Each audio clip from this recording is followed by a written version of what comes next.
This is Agronomy Moment. I'm Wendell Cohen.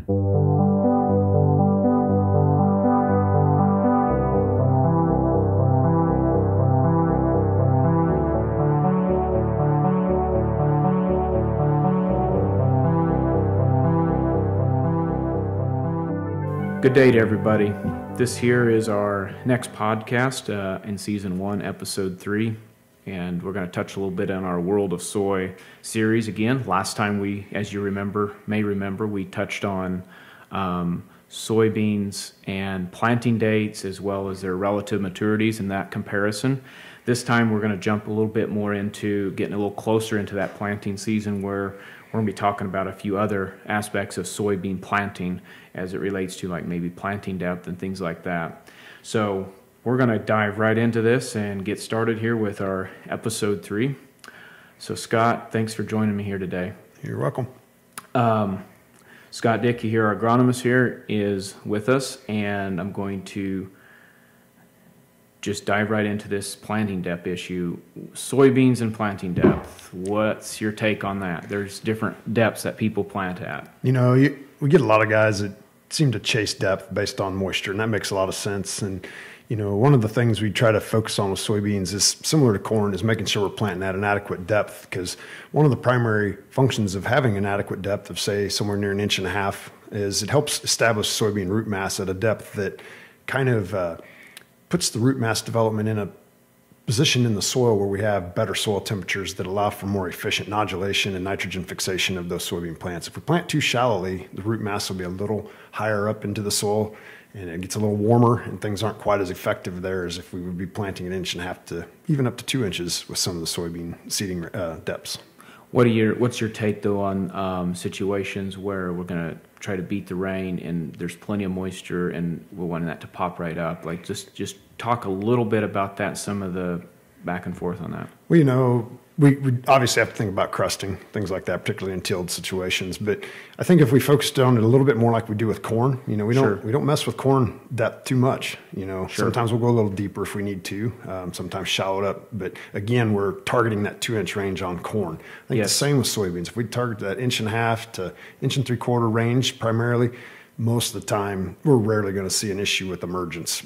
Sure. Based on that. If we do, that's one of those weird situations where we've had a violent rainfall event that severely crusted the soil, and if we planted it at 1 inch versus 1.5 inches, probably not going to make that big a difference. Sure. And do you have any thoughts on far as why that is? Like what is as you mentioned already, some temperatures, but just a little bit more on that. Is there something to do with like the soybean and how it reacts to it as far as its roots and everything? Or well, the bacteria that infect the root mass to cause nodulation and nitrogen fixation are more efficient when we get them at a little bit deeper depth. I don't know the exact temperatures. I can't remember them off the top of my head, but there's some data, and I can find that if someone's interested, where if we're a little too warm, the efficiency of those bacteria in the nodules isn't quite as great, so our nitrogen fixation rates are lower. And if we can get into that 1.5 to 2 inch range, that tends to keep us in a soil temperature that's more efficient, more effective on average for those bacteria to perform at their highest. I see. Gotcha. Let's talk about populations. Let's move on to that and some of the effects it has on like soybean architecture for one thing, but I'm also looking at, just curious on dates. Like we plant in April, we plant in June, there's some differences there.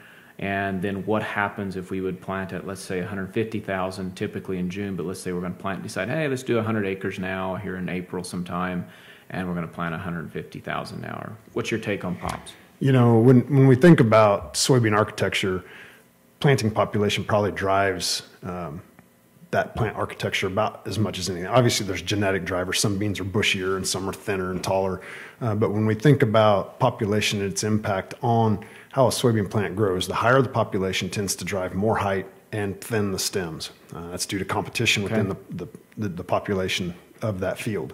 So when we're planting beans early and a guy wants to drop 150, we're already in a situation where beans can tend to get taller anyway with the early plant. Okay, sure. And then by going to the higher pops, like you mentioned, could cause more issues with that and end up resulting in more lodging potential. So in general, when we plant early, you know, I think planting at a fairly low population relative to what guys might think is the right thing to do, assuming they're planting into conditions they should be planting into. Sure. You know, if we're trying to compensate for stand because of conditions, I guess we have to take that into mind a little bit.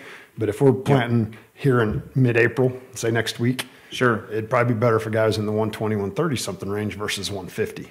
Would you, what final stand do you think is a good thing to look at as far as planted stand or final, or is that what you're saying is a final stand of 120? No, that's drop. Okay. So when I'm thinking about final stands, typically if we have a uniform or a relatively uniform stand, we're never going to have a perfect stand. But sure. If we're fairly uniform, if a guy is in that 90 some odd thousand range is typically my basement for established stand. You could get away probably with it in the 80s if everything was right. But sure. I think in general, if I could target 90, 95,000 final fairly uniformly placed spaced sure. plants, we're going to be in pretty good shape for yield. So would you figure like a 10% or 15% loss in your stand versus drop versus end up like 105, 110? Is that okay still? I mean, you're still good with that? Or that would be fine. Yeah. For sure. Yep. My problem we run into is, if you look at our PFR data, the 100,000 and the 125,000 seeding rate both show about sure. an equal return on investment. And for the geography I cover in western Missouri and eastern Kansas, I would tend to lean towards dropping at a minimum 120, 125. Sure. Just due to the rough conditions we tend to have in our geography. Okay, that's good to know. Let's talk a little bit about some burn down questions. So I get this a lot, and I want to ask you too, because it's something I sometimes mull back and forth and weigh up, is burn down, trying to have the most economical return as it relates to what if we end up planting in June? Should I spray now, burn everything down, wait till May? Can I save some money and just do a pre later on and just go? To me, that's a more difficult question. I'm by no means a herbicide expert, but one thing I will say is there are a couple of the weeds, one in particular we deal with that has emerged now and is beginning to develop rapidly, and that'd be mare's tail. And if we allow mare's tail to go on ahead and bolt, start sure. growing vertically, right now most of them are still rosette, easy to kill. But if we wait and allow that particular species to get some height to it and get going, it makes it very difficult to control, and you've all dealt with that in the past. So I think whatever we can do to effectively or efficiently reduce the impact of something like mare's tail, maybe even throw in giant ragweed in your discussion, sure. It's probably something to consider as opposed to letting those guys go on and get established and big and then have to deal with them in another few weeks here when our primary focus switches to what are we going to do to try to control water hemp and things like that. Sure. So maybe then if I could come in with something maybe more economical or a generic or something now cheap and just kind of burn down the mare's tail if I have that issue? Or in our PFR studies, herbicide studies, dicamba combinations work very well to control mare's tail, and even sharpen has shown very good performance on mare's tail. So there are options out there that we could go in and try to reduce those problems now that would allow us to focus here in a few weeks on putting down residuals that would allow us to control the grasses, the water hemps, and things like that, and start thinking about some of our other strategies to combat what are probably our biggest problem weeds, like the water hemp and those species.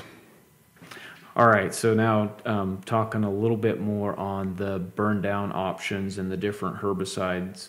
And that went into quite a bit of detail on some of the topics we'd covered over the winter related to weed control. And I want to rehash, to me, what are some of the most important parts of those strategies. And one is to use effective residual products for the weed species that you're going after, and utilizing at least 2, if not 3, effective modes or sites of action to control those weeds.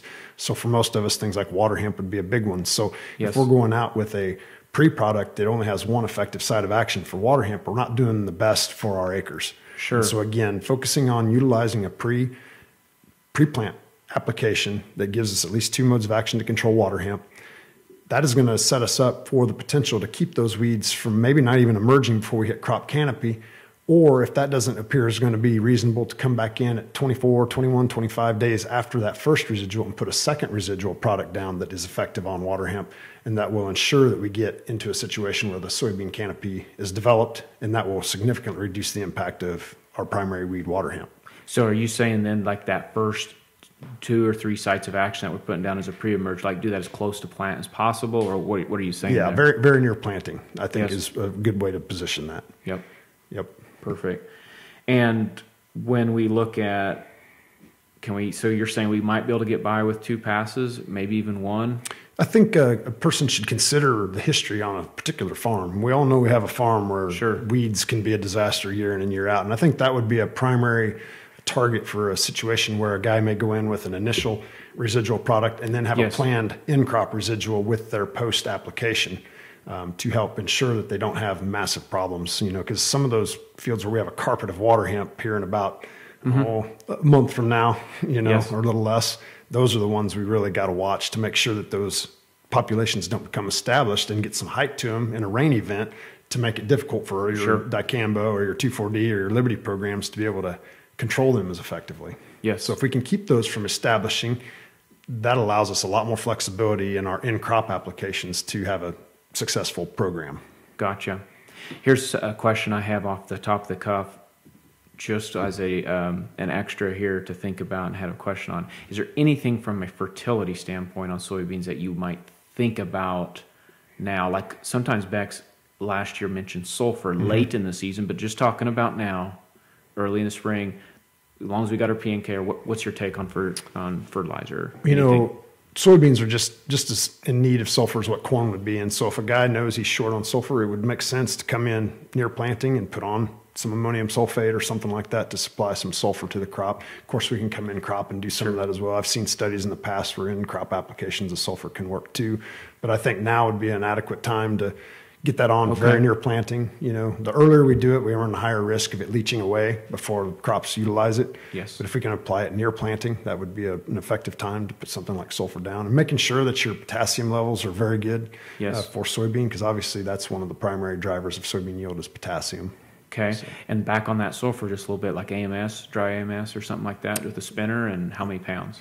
Oh, if I could start the season with 15, 20 pounds of sulfur, I think you'd be in pretty good shape. Similar to kind of a corn app that you might do for that. Yeah, that'd be very adequate. Very good. Well, I'm looking forward to soybeans. In fact, we might, on our own farm, we might be trying some today, actually. Putting a few in the ground, like not much, we're not going to go crazy or anything, cold spell. And so we thought, hey, well, let's just get some other acres under a belt with some beans. So that'd be perfect. Second comment today where I've had a guy say that they're going to switch to beans for a while before they go back to corn, and more power to you. I think that'd be a great opportunity to show some success in soybean yields with early plant. Awesome. Well, everyone out there, thank you for listening. Scott Dickey, thank you for everything. So we'll be back next time in not too long, hopefully, with Scott Dickey again. We really appreciate it.